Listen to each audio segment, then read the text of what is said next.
What is going on, guys? Noah Brewer here, back again with another video, and today we're going to be talking about 7 things I wish I knew before starting to learn how to do TikTok ads. Now, before you continue, I do want to say that this is not going to be your generic, like, oh, 7 things I wish I knew before doing this. This is real shit that I wish that I genuinely knew, because if I did know it, I would have made a lot more money a lot quicker. Now, the reason I say that this is not a generic e-commerce video is because I have been involved in e-commerce for a long time, and I had a lot of success before I even got into TikTok ads. So by the time I got to TikTok ads, all the basic, advertising principles and all these things about e-commerce in general, I already knew.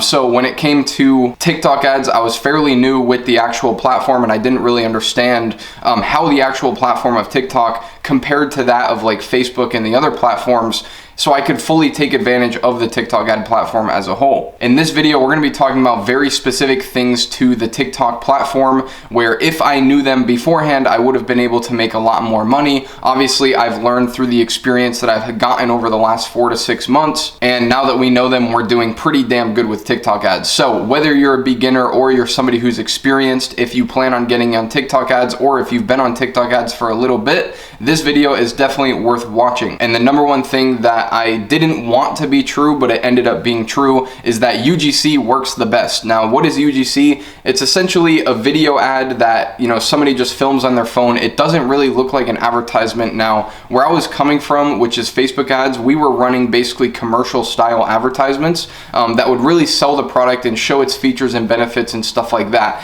Now, on TikTok, the ads that work the best don't look like ads at all. They don't look like commercials at all. It's literally just somebody, whipping their phone out, talking about the product, maybe leaving a testimonial. I can show a couple examples. I have this link here, and it's really, really simple. So I have an example pulled up on the screen here. I just wanted to mute it, but you can see that it's also really, really nice. Like, it's not like shit quality, but it's not like a commercial style ad. I don't really know the best way to explain this, but this is the style of creative that works best on TikTok. And I 100% wish that I knew this, because when I first came into TikTok ads, I was running the commercial style advertisement. I was not really making these custom, different advertisements like this. So, and then once I did start running these UGC style ads, that's when we started really seeing the best performance, 5+ ROAS, scaling to above $1,000 per day in sales, and actually maintaining those levels is when we started using this UGC ad content. So it's just something to keep in mind, and this is more for a beginner. Like, if you're just getting into TikTok ads, make sure that you're running actual TikTok style advertisements and you're not trying to run commercials. Number 2, I think this one was really, really interesting, and it took me kind of a while, like a month or 2 after like 30 to 50 tests to figure this out,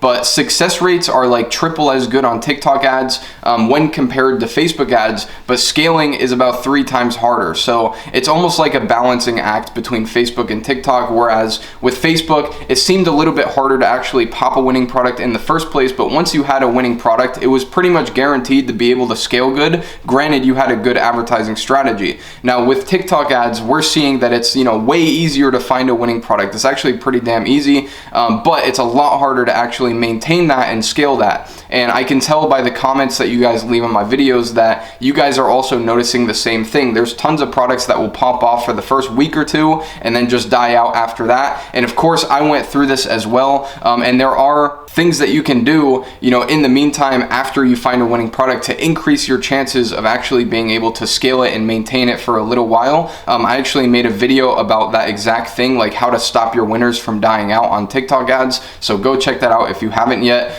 But this is something that I wish that I knew, because had I known this, I would have focused more of my time and my efforts on what to do after finding a winning product than how to actually find a winning product. I hope that that makes sense, because with Facebook ads, we focus a lot on product research, because popping the winner is almost like the hardest part with Facebook ads. Whereas with TikTok ads, now we're more focused on the initial transition from the initial testing phase into the scaling phase. So now we're fully focused on, maximizing winning products, because we have winning products, we're finding tons of them. It's just a matter of getting them to actually stick and scale well, and figuring out the strategies and steps to increase the chances of products, scaling well and actually being able to maintain the profits. So that's one of the things that I really wish that I knew like 3-4 months ago, but we just started realizing it over the past few months. So right now we're doing the things that are required, but now that you know it, you can start right now as well.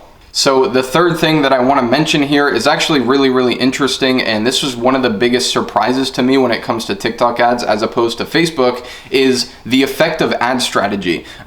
In terms of Facebook ads, a lot of it was ad strategy. Now, obviously, I don't want to say that anything is more important than the product itself and how good the product sells. Let's ignore that for a second and look at the importance of the ad strategy itself. With Facebook, it was very important that, you made a certain campaign at a certain time and, at a certain budget. Like, everything we did was so scientific and there was good reason for it. It was very like, if this happens, do this, if that happens, do that. And it was super duper important if you wanted to scale to a real level, like 10K plus a day, that you followed these steps very strictly. And with TikTok ads, we're seeing that the creatives, the momentum of the ad account, and the product itself are actually a biggest factor in terms of like how big and how smoothly it'll scale, as opposed to the actual ad strategy that you use. Like, AKA, the easier way to say it is like, if your product and your creative is really good, almost any ad strategy will work. And this is why you don't see me talking that much on my YouTube channel about specific ad strategy and sequence patterns and stuff like this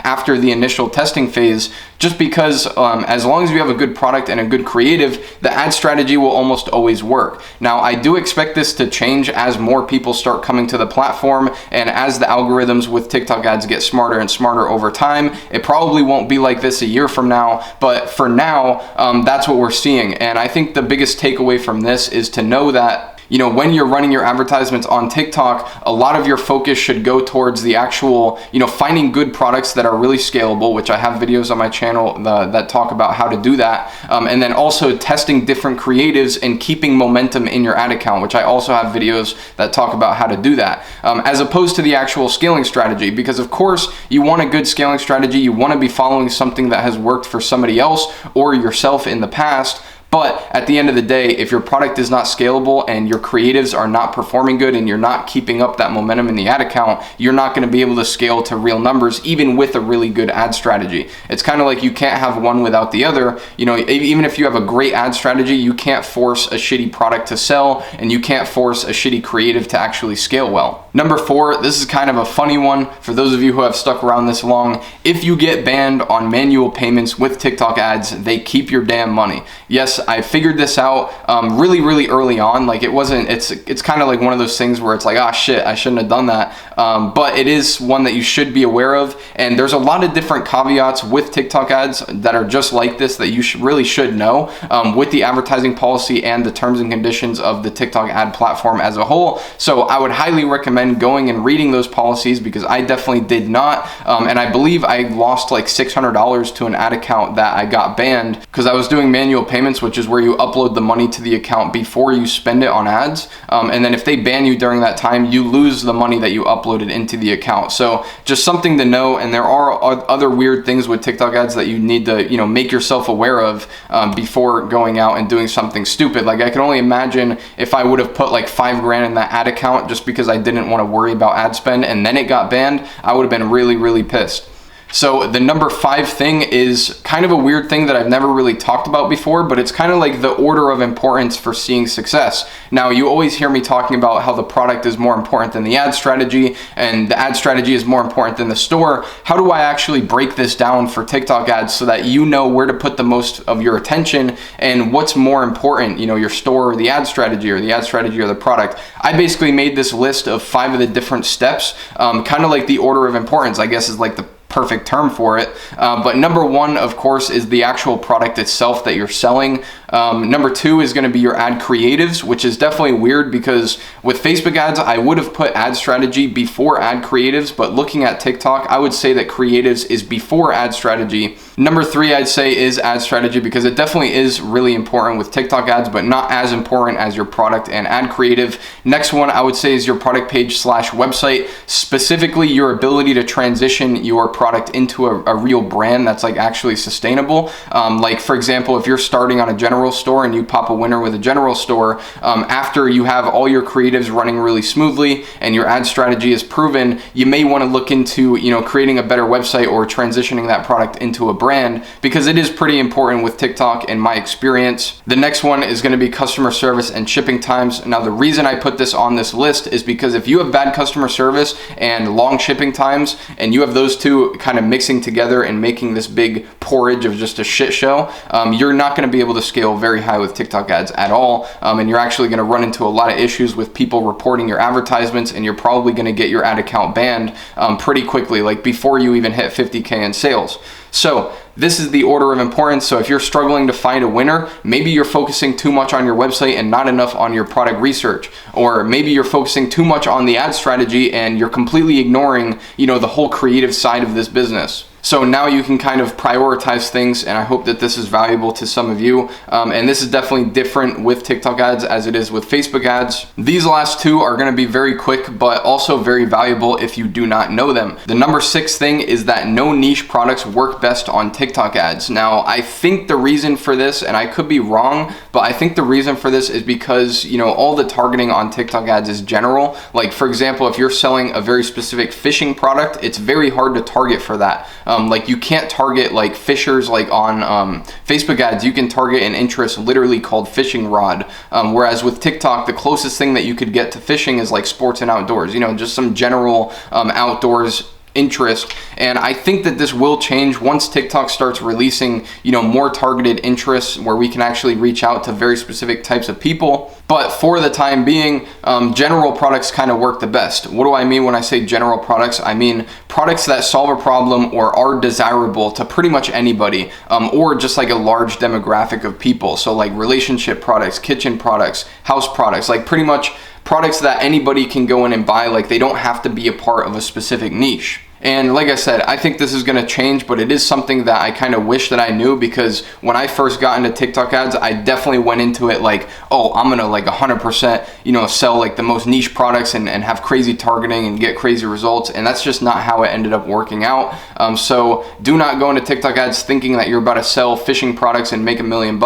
Go into TikTok ads knowing that pretty much everybody is going to see your advertisements. So the more people that your product pertains to, usually the better it's going to perform. And the number 7 thing, and this is probably the most important thing that I would say when it comes to running TikTok ads, is being able to take advantage of trends that happen on TikTok organically. Now, this is why I usually recommend people to actually download TikTok on their phone and try to scroll through it and be semi-active in the TikTok world for like 10-20 minutes a day or however long you need to be, because when you are, you'll start to notice trends, like things that start going viral over a certain period of time. Usually they last like 2 weeks to a month. It could be a certain dance, it could be a certain joke or a meme or something like that. It doesn't have to be anything specific, but if you can tie a TikTok trend to a product, it almost will work 100% of the time. This is something that I wish that I knew, because once I started doing this, we refer to them here as unique market opportunities in the TikTok ad world. I've talked about this many times previously on my product research TikTok ad videos, but if I had realized this earlier, I would have made so much more money, because I would have came out the gate only running ads that are related to TikTok trends in some way, shape, or form. And I think this goes back to what we talked about earlier with, the UGC creatives. And the reason that UGC creatives work really, really well is because it's almost taking advantage of trends and sounds and different things that happen in the TikTok world. So if you mix a TikTok trend with UGC and a winning product, like that product is going to absolutely blow up. And I'm telling you guys, the success rate with TikTok trends is literally like 10x with any other types of products advertisements that you can make. Those are the 7 things. I hope that I delivered on what I promised in the beginning, saying that this will not be basic shit. And if you do know these things and you implement them and you keep them in the back of your mind, honestly, write them down. If you have a whiteboard or a notebook, just write them down so that you can constantly remember that these are basically the things that if I knew when I first started running TikTok ads, I probably would be, at least 3 times more successful than I am today with TikTok, just because I've been figuring these things out kind of on my own. And I'm glad that I could be the person that comes out, figures these out, and then tells you, so that you don't have to learn them the hard way and you can start taking advantage of these things straight from the beginning. But that's pretty much it for this video. Leave a like if you like the video, subscribe if you want to see more videos like this. I will be uploading some absolute bangers over the next few weeks, so I hope you guys are looking forward to those. But as for this video, this is Noah Brewer, and I'm out. Peace.